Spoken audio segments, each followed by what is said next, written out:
يا نبي السلام عليك، يا رسول سلام عليك، يا حبيب سلام عليك، صلوات الله عليك.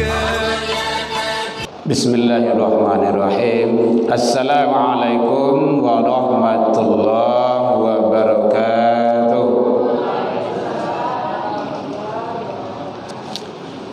Alhamdulillahilladzi hadana wa li hadza wa ma kunna linahtadiya laula an hadanallah. Asyhadu an la ilaha illallah wahdahu la syarikalah wa asyhadu anna Muhammadan abduhu wa rasuluh sallallahu alaihi wasallam la nabiyya ba'da amma ba'du. Hamdan wa syukran lillah, seluruh puji dan syukur marilah kita ucapkan kehadirat Allah Subhanahu wa taala. Alhamdulillah, dengan berkat izin dan rahmat Allah sampai malam ini Allah masih memberikan kepada kita kesehatan. Allah masih memberikan kepada kita waktu luang dan kesempatan. Allah masih memberikan kepada kita keistiqomahan hati. Alhamdulillah, mudah-mudahan semua itu karunia nikmat yang telah Allah berikan kita syukuri dalam rangka kita mengharap ridha Allah Subhanahu. Masjid Al-Hijrah yang sama kita hormati, Bapak Ibu kaum muslimin, tokoh masyarakat, tokoh agama, tokoh pendidikan, hadirin rahimakumullah. Sebelumnya, pada malam hari ini adalah jadwalnya Pak Urwatul Wusko, karena beliau ada halangan ke Malaysia. Kita baru dapat informasi sore tadi menjelang berbuka, jadi tidak susah mencari pengganti kalau dekat-dekat waktu ini. Jadi makanya tentu ayam penanya sudah lebih lah. Buya-buya kita tadi ada berhalangan juga. Buya Khilal beliau baru pulang, Buya Fauzi beliau juga. Jadi mohon maaf Bapak Ibu kalau tidak sesuai dengan yang aslinya. Mana yang aslinya situ adalah guru kita Pak Urwah. Bapak Ibu hadirin kaum muslimin rahimakumullah, mengisi waktu luang kita, mudah-mudahan waktu yang disiapkan oleh Allah untuk kita waktu luang ini bernilai ibadah di sisi Allah Subhanahu wa taala hendaknya. Dasar kajian kita pada malam hari ini Al-Quran Surah Al-An'am Surah nan ke-6 ayat 160. Bismillahirrahmanirrahim. Man ja'a bil hasanah falahu asyru amsalihah. Siapa yang membawa kebaikan menghadap kepada Allah, maka balasannya 10 kali lipat. Dibuih cie dibalik 10 dari Allah. Wa man ja'a bisai'ah, siapa yang membawa kesalahan dan dosa, fala yujza illa mithlaha, tidak ada balasan baginya kecuali seimbang dengan yang dilakukannya. Seimbang di situ makasih kalau gadang dosoe gadang loh balasannya, kalau kecil dosanya kecil juga balasannya. Jadi balasannya itu seimbang. Wahum la yuzlamun, sedangkan mereka tidak dirugikan sedikit pun. Maha benar Allah dengan segala firman-Nya. Al-Quran Surah Al-An'am surah yang ke-6 160. Bapak Ibu hadirin kaum muslimin rahimakumullah.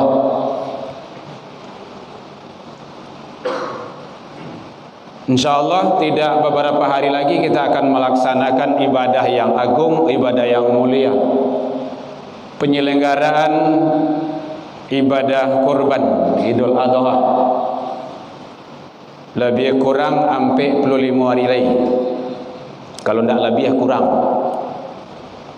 InsyaAllah 7 balik Juni, kalau tidak ada perubahan. Tentu sebelum itu kita persiapkan. Apa yang kita persiapkan, yaitunya tentang penyelenggaraan ibadah-ibadah kita, agar ibadah kita itu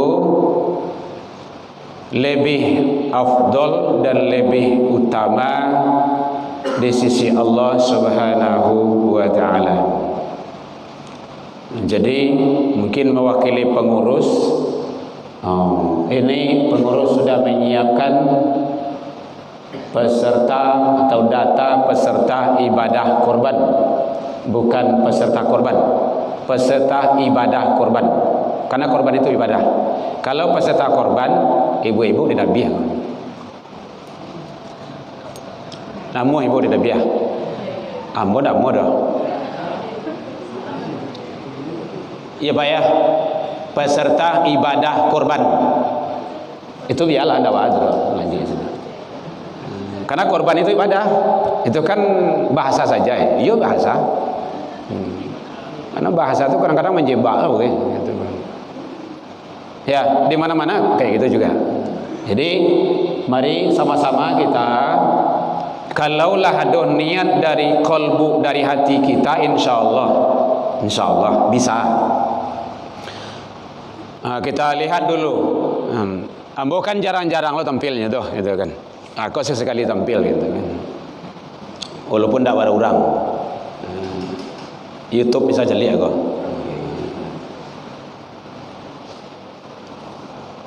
Yang pertama pengertian. Nampak bude? Kau nak nampak geser saya tonggak tu bude? Kau nak bergeser saya dari tonggak tu bisa tu. Qarabah, qarib artinya dekat. Kurban mendekat. Dengan ibadah kurban kita mendekat kepada Allah. Dalam ilmu tauhid namanya wasilah, perantara.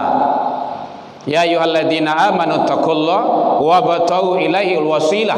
Hai orang yang beriman, bertakwalah engkau ke Allah dan carilah cara. Ini termasuk ibadah kurban adalah cara kita untuk mendekat kepada Allah. Pengertian ibadah kurban, penyembelihan hewan ternak pada hari raya Idul Adha untuk mencari ridho Allah. Jadi ada bahasa-bahasa penekanan. Penyembelihan hewan ternak. Ya didabiah hewan ternak. Dipangan hewan ternak tu didabiah. Ini tak cukup dicali-cali sudah. Didabiah. Bilo Idul Adha, tidak boleh hari yang lain. Idul Fitri tidak. Idul Fitri itu bukan kurban namanya itu. Bahasa Lanjuang. Tujuannya apa? Untuk mencari ridha Allah, meningkatkan ketaatan kita kepada Allah Subhanahu wa ta'ala. Itu definisi daripada pengertian ibadah kurban. Sejarah ibadah kurban dari awal kenabian itu sudah ada. Dari awal kenabian. Bahkan ada sejarah Habil dan Qabil itu ibadah korban. Ada yang diterima, ada yang tidak. Terus sampai ke umat akhir zaman. Mulai rapinya itu daripada Nabi Ibrahim alaihissalam, Ismail, terus kepada kita. Jadi awal kenabian sudah ada. Makanya Allah menjelaskan dalam Al-Quran surah Al-Hajj. Contohnya ayat dijelaskan 34. Walikulli ummatin ja'alna mansaka. Dan bagi tiap-tiap umat ada kulli di situ. Walikulli ummatin. Nah, jadi kalau tiap-tiap umat itu satu itu. Mulai daripada umat yang pertama sampai umat yang akhir. Walikulli ummatin ja'alna mansaka. Bagi tiap-tiap umat telah kami syariatkan penyembelihan hewan kurban. Tujuannya lihat kurusmallah ala maradakahum min bahimatal an'am, agar mereka menyebut nama Allah terhadap binatang ternak yang telah dirizkikan kepada mereka. Makanya salah satu syarat sah menyembelih hewan kurban itu menyebut bismillah. Itu setidaknya tuh. Lihat kurusmallah, agar mereka menyebut nama Allah. Dan itu dari segi hukumnya wajib jatuhnya. Jadi jangan ada sampai tukang dabih hendak baca bismillah. Lebih rancak kalau ditambah dengan yang lainnya, silakan. Setidaknya bismillah. Mungkin bismillah saja dapatnya lah tuh, ada sah sudah memenuhi syarat. Jadi ternyata penyembelihan atau pelaksanaan ibadah kurban sudah disyariatkan dari awal kenabian. Itu sejarah. Kalau ada orang bertanya boleh Bapak Ibu, enggak apa-apa. Kita diskusikan. Hewan yang bisa atau yang boleh kita ikutkan sebagai hewan korban, satu onta. Unta boleh. Kalau ada unta bawa kamari jadi, enggak ada. Awak unta salah buya, Ustaz, jadi. Gian ke panitia. Umurnya 5 tahun. Kalau 3 tahun, 2 tahun belum boleh. Kalau udah umur onta. Kerbau. Kalau bahasa kampung namanya kabau, namanya itu, kabau. Boleh kerbau? Boleh. Karena dia hewan ternak. Atau jawi. Ya nek ya, jawi. Yang tak boleh jawinar. Sapi boleh. Umurnya 2 tahun. Kambing boleh. Domba Garut tu kadang-kadang rencak-rencak tu, putih-putih berkilik tu. Tu 1 tahun dah boleh. Dari segi umur. Kalau domba biasa, kambing biasa 2 tahun. Nah, kalau dalam hadis kata Rasul yang sudah dewasa, yang musinnah, la tasbaha illa musinnah, tidak boleh disembeli kecuali yang musinnah, yang sudah dewasa. Yang dewasa itu bisa ditandai dengan umur, bisa ditandai dengan tanda-tanda kealamannya. Tanda umur itu tadi 5 tahun, 2 tahun, 1 tahun. Domba Garut itu 1 tahun tidak boleh. Tanda-tanda alamnya Pak, ada orang mengisian lah pada dianya, itulah boleh itu. Atau tandua lah tumbuh, boleh itu. Janggui lah tumbuh. Tapi tidak sadar nama janggui boleh do. Ya Bu ya. Sadar nama janggui itu tanyanya mau. Itu tanda-tanda alam. Dan yang terpenting, hewannya harus sehat, tidak boleh cacat. Kau kepada panitia kau, bapak-bapak panitia nan kami mencari jawi hewan ternak untuk korban sapi yang sehat, tidak boleh yang sakit bawaan. Ini ada sakit kul dua loh, sakit bawaan dan sakit darurat.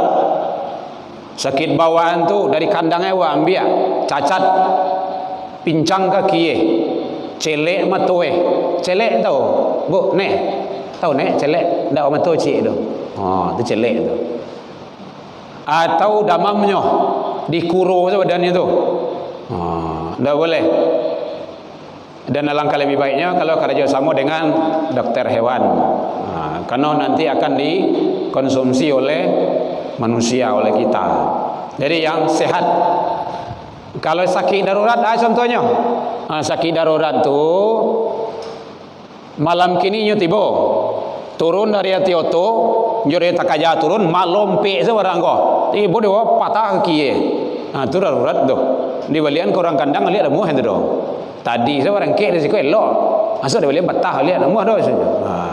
Tu darurat tu boleh. Tu kaidah usul tu ad-darurah fil ibahah. Darurat itu boleh kalau kondisi-kondisi tertentu. Tapi yang cacat bawaan dari sono tidak boleh. Mato berayi-rayi, tidak. Kuru ibanah, tidak boleh. Ya, yang sehat hewannya. Itu dari segi hewan yang akan kita ikutkan sebagai peserta korban hewannya. Peserta korban karena kedidabiah. Bapak Ibu hadirin kaum muslimin rahimakumullah. Jadi definisi sudah, sejarahnya sudah, pengertiannya, dan hewan-hewan yang kita jadikan sebagai ibadah korban itu harus hewan-hewan tertentu. Hewan liar tidak boleh. Kijang, rusuh, kada dodro. Ya, Bapak Ibu hadirin kaum muslimin rahimakumullah. Kemudian selanjutnya penyembelihan hewan korban. 1. Sesudah sholat Idul Adha. Tidak boleh sebelum. Man kana dzabaha udhiyah qabla ay yusallu, siapa yang mendabi hewan korban sebelum sholat, maka dia harus menyembelih lagi sesudah sholat. Kenapa?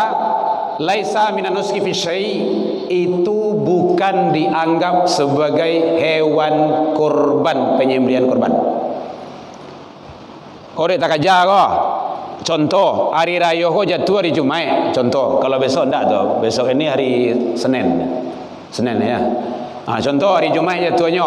Hari Jumat kau kata sampai bapak bawa dah biasa sebelum raya pagi-pagi. Gitu.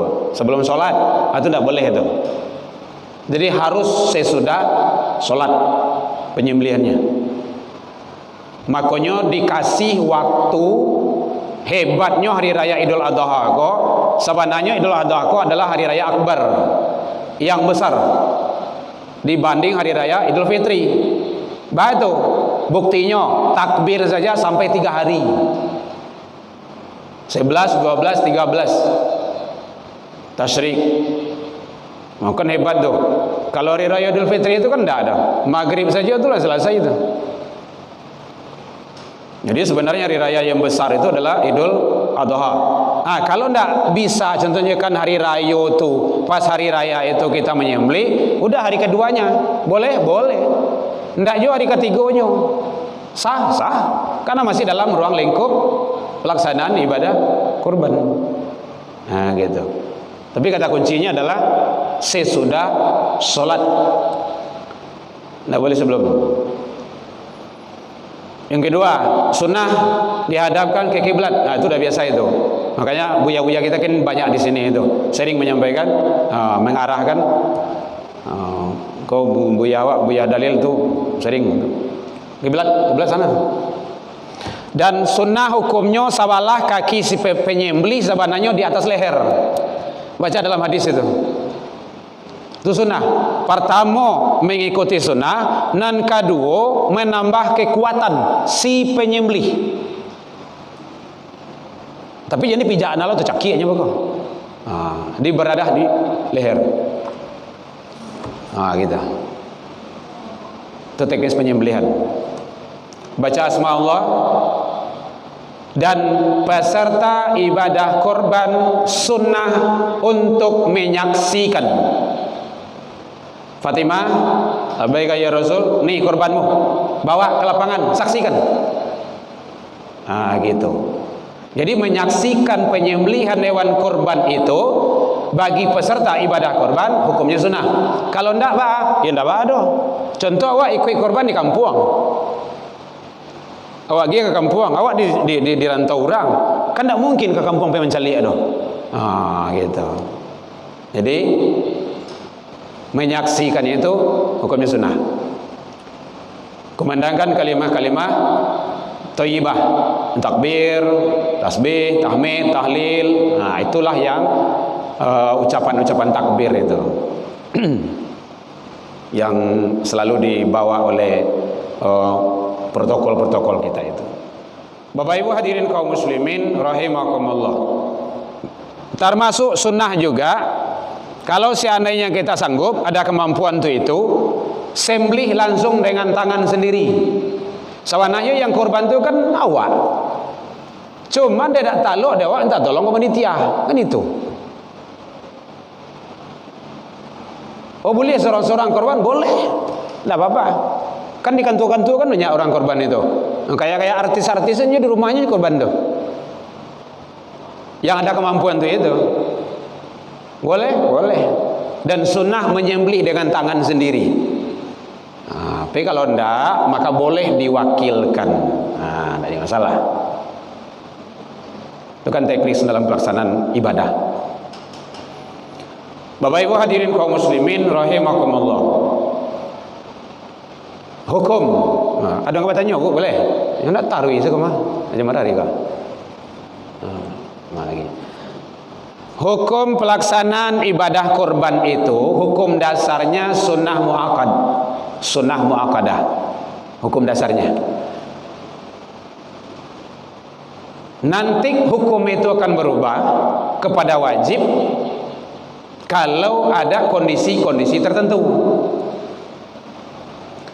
Maka ada Imam Abu Hanifah mengatakan hukum ibadah kurban itu wajib. Imam Abu Hanifah, lihat dalam kitab Sunan beliau.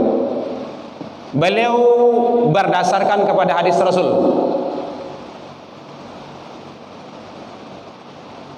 Jadi dasarnya beliau menyampaikan hadis. Apa kata Rasul? Siapa yang diberikan kemampuan untuk berkurban, diberikan kelapangan rizki oleh Allah untuk berkurban, kemudian dia falam yudah, tidak mau dia, banyak alasan lah, tidak lamuhnya dah. Maka kata Rasul, fala yaqrabanna musallana, maka jangan dekat-dekat tempat solat kami, kata Rasul. Jangan dakik-dakik tempat solat itu berarti kan larangan itu, berang Nabi. Begitu dihukumnya menjadi wajib dalam pandangan Imam Abu Hanifah. Kita tinjau apakah memang seperti itu. Ada ayat yang menyatakan kapan kita diperintahkan ibadah korban? Apabila diberikan oleh Allah kelapangan, kelebihan, harta, rezeki. Cari dalam Al-Quran surah Al-Kautsar ayat 1 dan 2. Bismillahirrahmanirrahim. Inna a'toina kal kautsar, sesungguhnya kami telah memberimu, kata Allah, nikmat yang banyak. Iyo banyak Allah agih nikmat ke awak, yo barah banyaknya ndak tetong. Kalau ingin coba metong-metong dah ada. Jangankan nikmat di luar diri, dalam diri awak saja ndak tetong dia awak dah. Luar biasa. Makanya Allah menyatakan wa in ta'uddu ni'matallah la tuhsuha. Jika kamu coba menghitung-hitung nikmatku, kata Allah, kamu tidak akan sanggup, tidak akan mampu. Berarti banyak nikmat Allah. Iyo. Maka de Allah agih nikmat yang banyak itu baru datang perintah. Fasholli li rabbika. Ayat keduanya. Maka dirikanlah solat karena Tuhanmu. Solat dulu. Solat itu butuh pengorbanan. Datang ke rumah saji butuh tenaga, butuh waktu. Kadang awak sedang lama-lama menonton, memain, mencuci, memasak semacam orang azan. Dilanjuin atau ditinggal. Itu kan butuh pengorbanan tuh.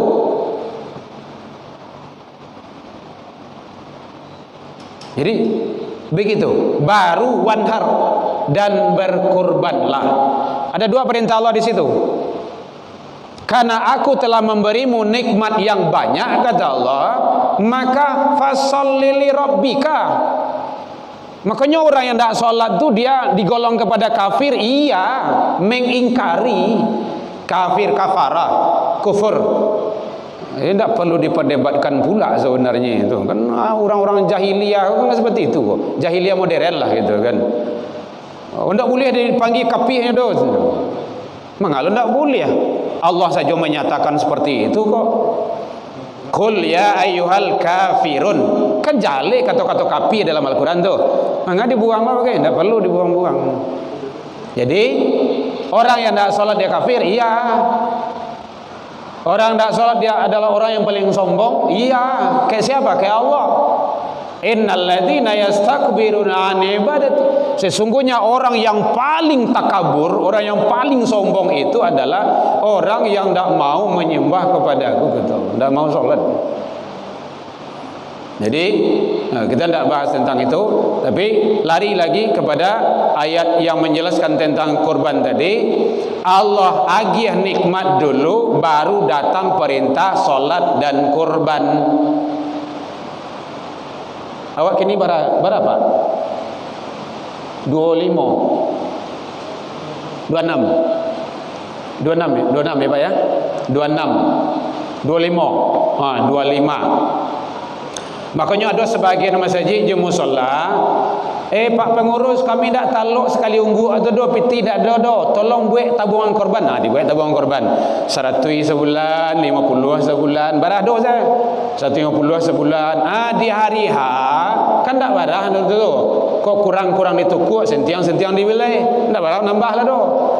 Kok sekali lambui saya 2 juta tu, 2 juta mati kan. Kadang-kadang awak dah ada piti di saat itu, awak pengin korban, gitu. Maka dibuat tabungan korban ada. Jadi Allah telah beri nikmat yang banyak. Dan awak korban kau kan sekali setahun. Kau bertanya cik ke apa-apa kau. Kalau piti sejuta muatui, pergi ke mall tu bu, baralah mau itu. Pergi ke supermarket doa, pergi ke pasar. Lain cukui ke sehari. Indah ke cik bodeh situ, dah cukui dah. Setengah hari itulah pulang tu mah. Lalu sudah tu mah. Anggaplah apa-apa yang hobi merokok pada sungkui ni kau. Ambo tidak tentu dulu demo tu. 20 ah. 25 sabungkui. Barang kui sehari. Cik 2. Cik 25 kali 30 sebulan. Dikali 2 balik setahun. Pernah ambo jumlahkan itu sampai 7 juta. 7 juta tu 3 kambing itu mah. Kau tak bawa saya kambing kemari, dosa beti. Allah telah bala nikmat. Itu bukti tadi. 1 juta matui sekali lacui saja kan, sebentar kan. Apalagi kalau banyak lawan kadianuan gitu kan, kadi wali-wali. Makanya Allah antarkan dulu, inna a'tainakal kautsar. Aku telah beri nikmat yang banyak. Maka fasholli li rabbika wanhar. Salatlah, kurbanlah.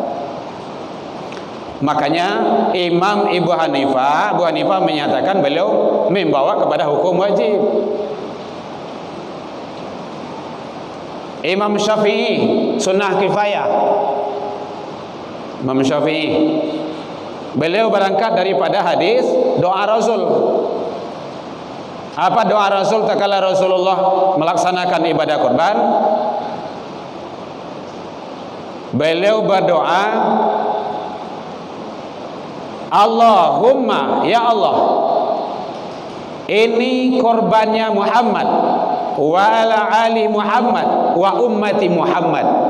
Terimalah ya Allah ini korban Muhammad, korban keluarga Muhammad, dan korban umat Muhammad. Maka Imam Syafi'i, kalau seandainya kemampuan kita tidak mencukupi atau tidak ada di kala itu, maka kita sudah terbawa. Boleh satu orang yang melaksanakan ibadah korban dalam rumah itu yang lainnya sudah mendapat pahala, fadilah, keutamaan, nanti ada hadisnya itu, dari ibadah korban itu sendiri.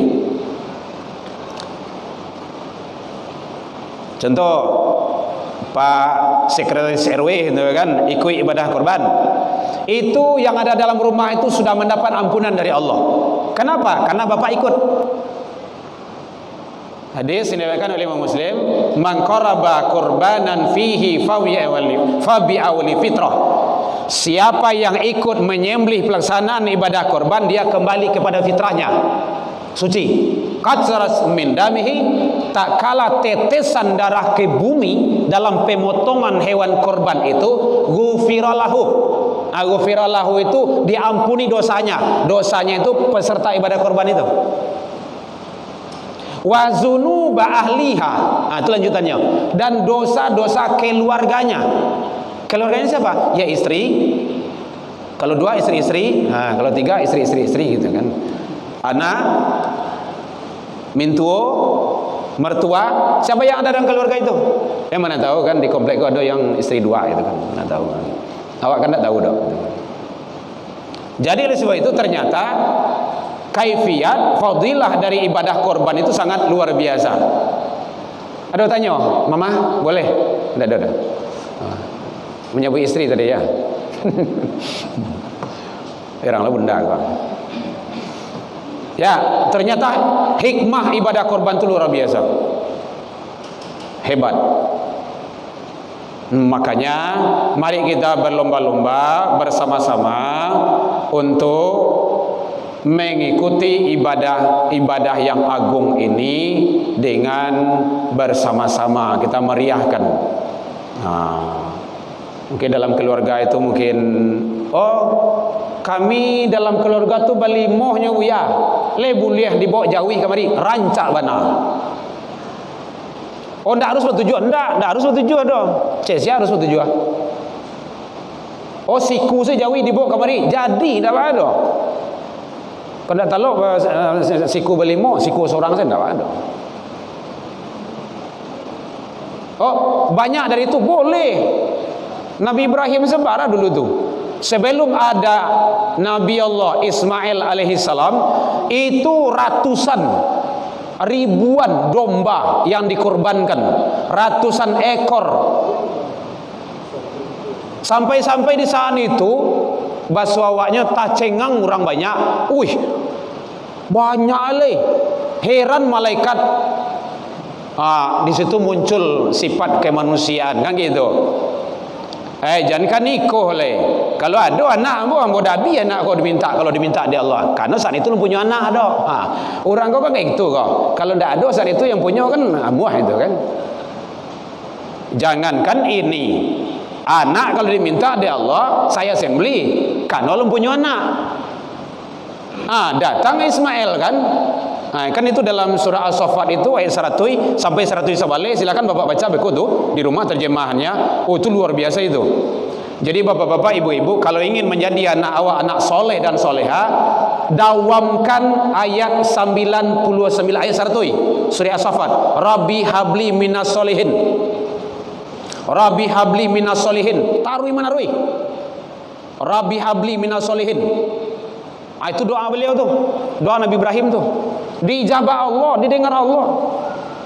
Baru ayat berikutnya, dalam mimpi Allah berikan tanda-tanda. Falamma balagha ma'ahu sa'ya qala ya bunayya inni ara fil manam anni azbahuka, kan gitu. Fanzur maza tara. Wahai anakku, ayah melihat dalam mimpi menyembelihmu. Ikut tak sekali dua kali kau dah, lah 3 kali kau. Fanzur mazatar, bagaimana pendapatmu? Tuh anak yang soleh nampak situ tuh. Nampak di situ anak soleh. Ya batifal, wahai bapakku, wahai ayah, ma tu'maru, satajiduni insyaallah. Kalau memang itu perintah Allah ya bapak, ayah, kalau memang itu perintah Allah, lakukan. Satajiduni insyaallah minas sabirin. Bapak akan lihat kita ini akan termasuk hamba-hamba yang sangat luar biasa. Jadi dawamkan itu Bapak Ibu ya. Mudah-mudahan anak awak jadi anak yang soleh. Ayat 100. Rabbi habli minas solihin, Rabbi habli. Kalau ingin anak awak dawam tarima narui salat, Rabbi ja'alni muqimus shalah. Kan ada dalam Al-Qur'an itu. Biasa untuk tarui. Rabbi ja'alni muqimus shalah, Rabbi ja'alna muqimus shalah kalau jadi imam. Rabbi ja'alni muqimus shalah. Nah gitu. Jadi ada dalam Al-Quran semuanya, ada semuanya. Dan awak tetap secara syariat mendidik, membiasakan anak untuk solat. Dan mau doa saja, doa saja. Sawan dah, mamuh dah muh dah. Tu sama jauh minta sisiak kelimbe nama. Allah tidak menjanjikan emas jatuh dari langit. Allah lihat bukan hasil, tapi adalah proses usaha. Hasil itu hak Allah, tapi usaha inilah yang dilihat oleh Allah. Ada bertanya Bapak Ibu boleh? Ndak awak kalau wirid itu memang nyanyi gitu. Ndak siko saja di mana-mana gitu je. Dah tanya Bapak Ibu, tanya. Ya kalau ndak ya bacalah gitu. Bapak Ibu hadirin kaum muslimin, jadi ternyata doa-doa yang ada dalam Al-Quran menjadikan anak yang soleh terbukti Allah perlihatkan dengan kejadian-kejadian peristiwa-peristiwa agung itu. Atau biasanya Bapak Ibu yang haji dan umrah, Buya nanti kalau kan berangkat haji nanti itu nanti melihat itu di mana Ismail disembelih, di mana Nabi Ibrahim dilantiang ke dalam api gitu kan. Biasanya mutawif itu dibawa ziarah bunda nanti. Bunda ya, doakan kami ya Bun. Supaya bisa kami pula ke sono gitu kan. Udah kangen. Pak Sekcil ya. Semoga Bapak Ibu jemaah kita, guru-guru kita yang berangkat dari di sini mendapat ibadah haji yang mabrur dan diberikan kekuatan oleh Allah dalam melaksanakan ibadah. Ibadah itu adalah ibadah fisik. Agak rajin-rajin saya dari kini, makanya Pak Setaris olahraga atau dia patang sebuah dewa dia nak tapi lawi ya buyah gitu kan. Karena tawaf butuh tenaga, sa'i butuh tenaga, semuanya itu ibadah fisik di sana. Usahakan jangan sholat di hotel. Nah, kita menyampaikan sama jamaah kayak gitu. Kan kita mutawif betul. Kalau ada bapak-bapak, ibu-ibu sholat di hotel, itu sama pelalok kemarin itu mah. Kau pelalok mengah sampai 40 juta loh, kayak sekian juta loh kayak. Jadi hotel saya. Padang saya. Baik, demikian saja. Mohon maaf tersinggung karena ia telantung mereka turun. Mudah-mudahan ibadah kita semuanya yang kita lakukan diterima di sisi Allah Subhanahu wa taala hendaknya. Ila liqa fastabiqul khairat. Saya atas nama pribadi mewakili dari bidang dakwah BKM Masjid Al-Hijrah mengucapkan taqabbalallahu minna wa minni wa minkum, taqabbal ya karim. Ila liqa wa billahi taufiq wal hidayah. Wassalamualaikum warahmatullahi wabarakatuh. يا نبي السلام